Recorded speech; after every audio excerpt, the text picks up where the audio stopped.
Caroline Cloutier, comment vas-tu? Ça va très très bien. Ah, attends un instant, il semble qu'il y a un petit problème technique. Voilà, là, on devrait mieux t'entendre maintenant. Alors, ça va très bien. Aujourd'hui, pour ta chronique, on parle de thanatopraxie. Oui, tu sais, moi je suis thanatologue. Oui, tout à fait. Donc, je vais t'expliquer c'est quoi la thanatopraxie, d'où ça vient, pourquoi on a inventé ça. D'accord. Donc, un petit voyage dans le temps que tu Un nous voyage, proposes aujourd'hui. oui, un voyage dans le temps. Mhm. Alors, la signification du mot, la thanatopraxie, en fait, ça, c'est un art, mais c'est aussi une science qui a but là, de préserver les corps. Mhm. Et si on décortique le mot, l'étymologie, thanato, ça vient de Thanatos, qui est le dieu de la mort. Thanatos, ça, c'était l'ami de Eros. C'est toujours associé Eros et Thanatos. Et c'est en fait une dualité, parce que Eros, c'est la vie. Tout à fait. Et Thanatos, c'est tout le contraire. Et donc, Thanatos, dieu de la mort, et logie, qui est science. Donc, c'est l'étymologie. La science de la mort, donc, si on se fie à la langue grecque d'où c'est issu. Mhm. Et on dit, quand on pratique la thanatopraxie, ça c'est de faire un embaumement. Le praxie, ça c'est tout ce qui se fait là, manuellement, un peu comme une chirurgie. Donc, ça explique la signification du mot thanatopraxie. Alors, en fait, c'est une chirurgie, on pourrait dire une chirurgie post-mortem, qui a pour but de préserver le corps et de surtout aussi détruire tout agent pathogène. C'est tout organisme qui pourrait contaminer la population vivante. Tout à fait. Dans l'histoire, ça fait longtemps qu'on veut préserver les corps. Pourquoi? Parce qu'on avait la croyance que ce serait plus facile pour l'âme de retrouver son corps s'il était préservé. Donc, partout sur la planète, on a utilisé des procédés différents. On connaît tous chez les Égyptiens, c'est la momification. Et actuellement, il y a une super exposition au Musée des Beaux-Arts de Montréal. Oui, tout à fait, je n'ai pas vu encore, mais ça a l'air spectaculaire. 13, je crois que c'est 13 momies, ouais, à voir. Et donc, les Égyptiens, c'est la momification. Au Pérou, il y avait la déshydratation naturelle des corps. Mais les corps les mieux préservés ont été retrouvés en Chine. Et c'est parce que ces corps-là étaient sous d'épaisses couches d'argile et de charbon de bois. Et ça a créé comme une atmosphère là, qui était idéale pour la conservation des corps. Donc, un niveau d'humidité parfait, donc en Chine. Tu sais.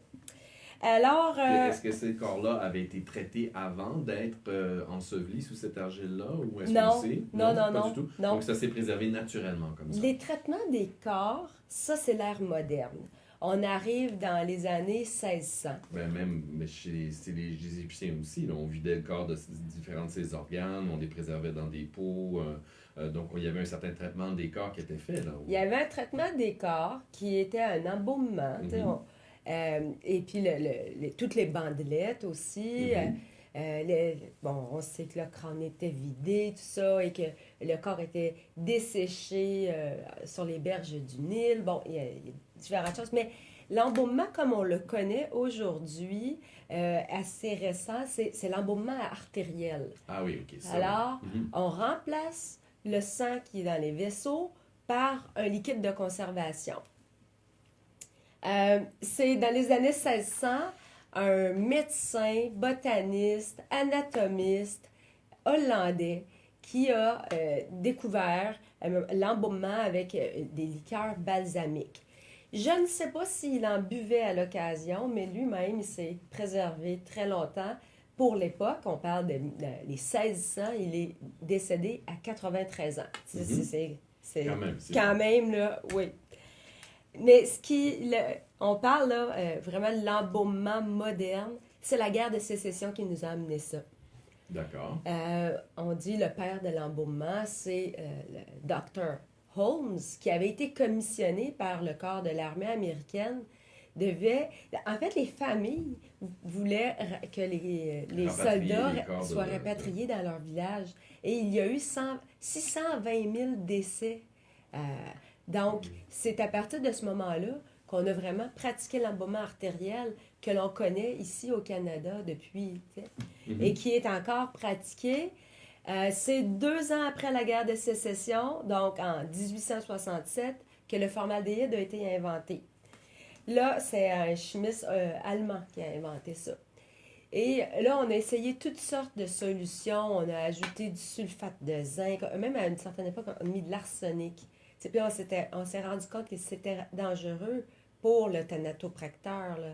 Oui, tout à fait, puisque l'arsenic, c'est toxique. Puis ça contaminait les nappes phréatiques aussi, sous les cimetières, ces corps-là enterrés avec l'arsenic. Donc maintenant, on utilise des produits beaucoup moins dangereux pour l'environnement, et je te dirais qu'il y a même des produits d'embaumement qui sont totalement écologiques qui sont utilisés. Donc, on oublie l'arsenic, le sulfate de zinc. Là, ça. Mais, tu sais, c'était les recherches qu'il y a eu à l'époque pour chercher à préserver les corps. Aujourd'hui, on a des réglementations à suivre, c'est certain. Puis, nos laboratoires doivent respecter certaines normes. Et comme par exemple des systèmes de ventilation, une certaine grandeur de salle. On parle de 13 mètres carrés, en matériaux non poreux, tout ça. Et l'embaumement, c'est encore pratiqué beaucoup, parce que les familles choisissent encore d'exposer les corps. Et puis, on sait que c'est apaisant, puis ça fait du bien dans le deuil de revoir la personne. Oui, ça permet de fermer la boucle qui est pas nécessairement possible avec la crémation, où on se retrouve confronté à une urne. C'est un choix que je pense que les gens font de plus en plus. Tu as parfaitement raison. Ça permet de boucler la boucle beaucoup mieux, de réaliser que la personne est décédée, parce que tu le constates. Il y a une absence de sens. Et c'est ça qui fait que tu réalises vraiment que la personne est décédée. Elle ne respire plus, elle ne bouge plus. Et quand on voit la personne dans sa... Si on n'est pas confronté au corps, c'est encore possible de rester dans le déni pendant une certaine période de temps. Tandis que quand on est confronté au corps, c'est incontournable. Là. Il faut... C'est une étape qui est franchie plus rapidement, je pense. Tout à fait. Alors, voilà, je profite de l'occasion pour rappeler des activités à venir pour nos membres. L'Assemblée générale oui, l'Assemblée générale, 23 novembre à 10h à l'école André Laurando, 7450 boulevard Cousineau, à Saint-Hubert. Alors, tous nos membres sont invités. Et nous avons également Noël sans toi, des outils pour aider à passer un premier Noël le mieux possible suite à la perte d'un être cher. Alors, ça se passe dans nos succursales de Longueuil, Montréal et Laval. C'est à partir du 3 décembre, le 3, le 4, le 9. Alors, visitez notre page Facebook ou notre site web pour connaître les détails de ces ateliers, conférences et événements. Merci, Caroline, de ton passage pour... vivre en paix. Et puis, ça me fait plaisir de collaborer avec toi. C'est la dernière fois qu'on se voit dans le cadre de cette émission. Il est possible que je revienne en 2020, mais je dois laisser ma place à ma collègue, la Céline. À Barbara. Barbara Secours, justement. Et puis, je te laisse entre de bonnes mains. J'ai adoré faire les chroniques avec toi. Moi de même. Alors, on espère qu'on va pouvoir renouer l'expérience. J'espère que je t'ai convaincu à devenir membre. Je vais t'envoyer mon reçu de carte de membre. Ouais. Merci, Caroline. Passe une excellente journée. Toi aussi.